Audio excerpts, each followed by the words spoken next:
Nous nous retrouvons pour une petite vidéo sur l'histoire du socialisme et du socialisme à la chinoise. Cette histoire du socialisme, vous savez que dans les instituts d'études politiques, au cours d'histoire des idées politiques, on l'a fait généralement commencer à la fin du XVIIIe siècle ou au début du XIXe siècle avec les socialistes utopistes ou les socialistes utopiques, tels que les appelait Marx. Ils ont été relayés relativement vite par Marx lui-même et son socialisme scientifique, c'est-à-dire un socialisme plus rationnel, un socialisme critique qui diagnostique l'aggravation des contradictions du capitalisme. C'est ce travail qui commence, disons, dans les années 1840.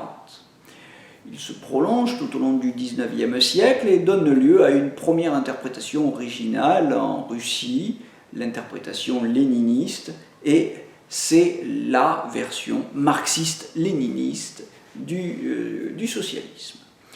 Bon, on sait que cette expérience qui a donné lieu à l'histoire de l'URSS, l'histoire longue et tumultueuse et finalement tragique de l'URSS a fini en 1989 avec l'effondrement du mur de Berlin, mais la Chine a fait une autre expérience, jusqu'à ce jour plutôt fructueuse. Alors cette expérience, elle commence en 1921 en Chine, avec la création du Parti communiste chinois, dont Mao Zedong est l'un des membres fondateurs. Et Mao Zedong va, tout au long de sa vie, et de son engagement, de sa vie politique et de son effort pour comprendre et mettre en pratique le communisme, il va siniser Marx. Il va siniser le marxisme-léninisme. Donc une influence marxiste et une influence léniniste. Nous sommes d'accord, mais avec un effort, et c'est peut-être là toute l'intelligence de la Chine, un effort d'adaptation de ces théories aux conditions particulières, aux conditions matérielles particulières de la Chine, notamment l'importance prédominante de la paysannerie sur la classe ouvrière. Bref, il y a une pensée de Mao Zedong qui consiste essentiellement dans la capacité de Mao Zedong à siniser le marxisme. Ça, c'est incontestable. Dans la gouvernance de la Chine, pour préciser un petit peu en quoi consiste cette pensée de Mao Zedong, c'est-à-dire ce socialisme sinisé, ce marxisme sinisé, Xi Jinping retient trois traits caractéristiques de la pensée de Mao Zedong. D'abord, c'est l'indépendance. Bon, Mao, c'est celui qui a rendu son indépendance à la Chine. Mais c'est pas que ça l'indépendance, mais c'est d'abord et massivement ça, bien sûr. C'est ensuite une politique fondée sur ce qu'il appelle les lignes de masse, c'est-à-dire l'engagement, l'appel à contribution et à l'engagement du peuple dans la vie politique. Et c'est enfin le socialisme scientifique, selon un principe qui se formule comme ça en chinois, shi shi qiu shi, c'est-à-dire chercher la vérité dans les faits. Donc la politique pratiquée comme science, si vous voulez, consistant à faire des hypothèses qui sont vérifiées par des expériences, lesquelles valident ou invalident ces hypothèses qui, à leur tour, donnent lieu à de nouvelles hypothèses, etc. etc. C'est ça, la politique comme science. Donc il ne s'agit pas d'adhérer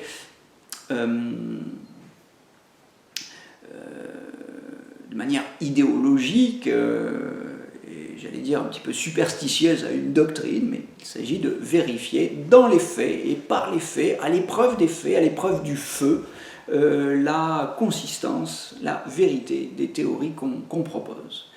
Bien, après Mao, qui meurt en 1976, c'est l'arrivée au pouvoir de Deng Xiaoping en 1978, et là, la Chine va prendre un virage. C'est une inflexion radicalement nouvelle, surprenante, puisque la Chine sort de son repli et s'ouvre.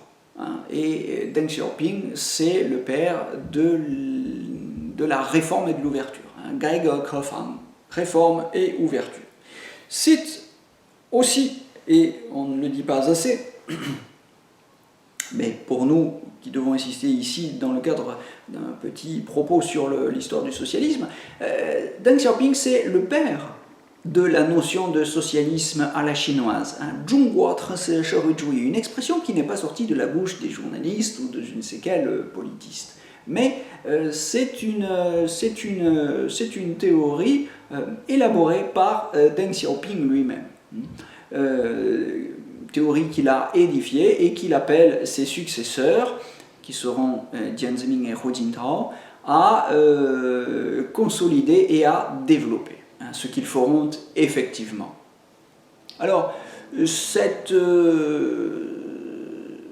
théorie du socialisme à la chinoise passe par une politique de réforme et d'ouverture et de modernisation. Les 4 modernisations, ce que Xian Daihua, bien, ce sont les 4 modernisations, 1 de l'agriculture, 2 de l'industrie, 3 des sciences et des techniques et 4 de l'armée.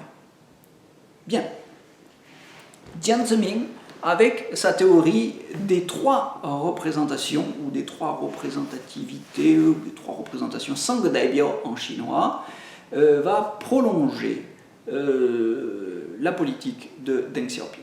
Les 3 représentations, eh bien, ce sont les forces productives, d'abord, donc la bourgeoisie, les forces de progrès culturel, les intellectuels, et enfin, troisièmement, bien sûr, l'intérêt fondamental de la grande majorité du peuple chinois, qui sont, dans cette théorie, appelés à coopérer, à contribuer, à agir collectivement et de concert pour une société harmonieuse. Voilà. Donc on est là dans un style très différent du style révolutionnaire d'une société, je dirais, en pièces et divisée comme elle l'était du temps de Mao. Cette politique est continuée par Hu Jintao, qui est aux commandes de 2003 à 2012-2013. Je dis 2012-2013 parce que vous savez qu'il y a en Chine des temps de latence. On est d'abord, pour les affaires de succession, nommé premier secrétaire du parti avant d'être nommé président de la République, etc. Les élections ne sont pas exactement superposées. Hein. Voilà, les choses se font dans un certain ordre. Enfin bon, fin de parenthèse. Hu Jintao prend le pouvoir sur la base, ou exerce le pouvoir sur la base d'une théorie nouvelle, mais qui prolonge, qui est en grande cohérence et continuité avec celle de Jiang Zemin et de Deng Xiaoping, c'est la théorie du développement scientifique. Donc il s'agit de développer scientifiquement tous les aspects de la vie en Chine. Y compris la politique, l'économie, bien sûr, etc., etc. Bien, rien de très nouveau, et on a quelquefois fait remarquer, sans vouloir lui manquer de respect, que Hu Jintao était un personnage un peu falot au regard de ses prédécesseurs, spécialement Deng Xiaoping et Mao Zedong, bien sûr, et au regard de son successeur, qui sera Xi Jinping. Bien, Xi Jinping arrive au pouvoir en 2012, et là je crois qu'on a dans l'histoire du socialisme une inflexion. Je le crois parce que Xi Jinping lui-même le dit, et tous les commentateurs, d'ailleurs sans alarme en Occident, à tort ou à raison, mais en tout cas on note une différence, un changement de style significatif qui a d'ailleurs été consacré par le fait que, confirmé par le fait qu'en 2017, la limitation des mandats a été supprimée en Chine. Donc Xi Jinping est, s'il le souhaite, président à vie, condition d'être réélu tous les 5 ans, mais il peut se représenter. Bien. Alors, sans entrer trop dans le détail de cette politique, qui est extrêmement riche et complexe, bon, c'est l'objet de toute ma thèse, mais ce que je peux en dire ici rapidement, c'est que elle s'intitule « Socialisme à la chinoise », c'est le socialisme à la chinoise de la nouvelle ère, selon la formule de Xi Jinping lui-même. Donc, une inflexion significative est repérable, qui prend la forme d'une théorie au titre ronflant et relativement séduisant, le rêve chinois, qui n'est pas du tout le pendant ou, si vous voulez, la copie, le copier-coller de l'American Dream, mais tout à fait autre chose, qui nous renvoie plutôt au rêve du papillon de Zhuangzi. J'en reparlerai dans une autre vidéo. Mais cette théorie du rêve chinois, c'est la théorie, c'est également la théorie du grand renouveau de la nation chinoise. Zhonghua Minzu Wai Da Fuxing. Donc la renaissance d'une renaissance sur Xi Jinping, de la renaissance qui a déjà eu lieu au XIe siècle sous la dynastie Song. La Chine s'inscrit donc désormais avec son socialisme à la chinoise de la nouvelle ère dans une histoire de longue durée. Désormais, le socialisme ne commence plus à la fin du XVIIIe siècle, quelque part en Occident, ou avec Marx au milieu du XIXe siècle, mais il commence avec Wang Anshi sous la dynastie Song. Wang Anshi, premier grand ministre à avoir créé le premier ministre de la solidarité en Chine. Et pour des raisons d'ailleurs relativement similaires à celles qui ont conduit la France à créer son premier ministère de la solidarité sous la Troisième République, on pourra en reparler dans une autre vidéo. Donc, tout à coup, le spectre des références historiques du socialisme à la chinoise s'élargit à l'échelle des siècles et des millénaires.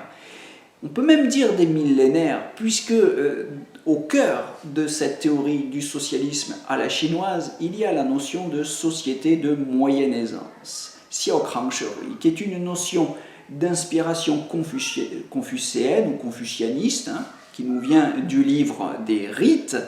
Et si on fait référence à Confucius, on fait donc référence à un penseur qui est mort au début du 5e siècle avant Jésus-Christ.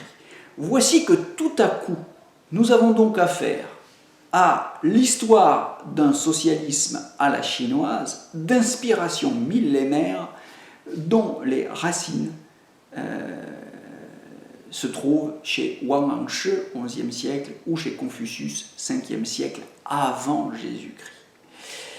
Voilà un élargissement spectaculaire en Chine du spectre des références historiques et philosophiques qui permettent de penser le socialisme. Voilà, là je crois qu'il y a quelque chose de tout à fait nouveau, et je ne voudrais peut-être pas terminer cette vidéo sans souligner qu'il y a aussi un élargissement du spectre géographique et conceptuel des auteurs qui permettent de comprendre ce socialisme à la chinoise. Car la Chine pense son socialisme, hein, à travers son plus grand théoricien, Wang Huning, auquel j'ai déjà consacré une vidéo, la Chine pense son socialisme en dialogue avec les philosophes de l'Occident, et non pas simplement dans une espèce de monologue culturel interne avec les philosophes de sa propre tradition. Là, c'est tout à fait original, parce qu'on ne voit pas, par exemple, en Chine, hein, de grands penseurs de la politique, même à l'école normale supérieure, ou au Collège de France. Regardez Pierre Rosanvallon, Pierre Manant, à l'HESS, etc. Vous ne les voyez pas penser dans un univers aussi large. Le spectre des références géographiques et historiques est toujours relativement restreint, je dirais, européocentré. Bon, la Chine propose un effort tout à fait, disons-le, colossal, hein, pour penser le socialisme à l'échelle des siècles et à l'échelle de la planète tout entière, intégrant dans sa réflexion sur le socialisme tous les auteurs de la tradition occidentale. J'en veux pour preuve la thèse de doctorat de Wang Huning lui-même, qui portait sur le concept de souveraineté chez Jean Bodin et Maritain. Voilà, alors à quand un cours au Collège de France consacré à cette réflexion sur le socialisme à travers les penseurs chinois du socialisme. Nous en sommes loin, mais que voulez-vous, je crois que le centre de gravité de l'histoire s'est déplacé. Et en tout cas, c'est pour vous aider à non pas y contribuer, mais à en comprendre quelque chose que je fais ces vidéos et que je vous invite à venir partager sur ce sujet. Voilà, je vous rappelle que notre prochain rendez-vous, c'est le mardi, fin de vidéo, notre prochain rendez-vous, c'est le mardi, le mardi 5 novembre, pardon, le mardi 5 novembre à 17h45 jusqu'à 19h, au café boulangerie de la Fournée, en haut de la rue Gaston de Saporta, et on y parlera du portrait du prince selon le Ranfeizi et de l'étonnante biographie concordante de Xi Jinping. Voilà, n'hésitez pas à me contacter, à me partager toutes vos remarques, même les plus saugrenues. Tout m'intéresse concernant la Chine et l'histoire du monde. Donc, on se retrouve très bientôt, en tout cas, pour de nouvelles vidéos sur cette chaîne YouTube, La Chine en question. À très bientôt!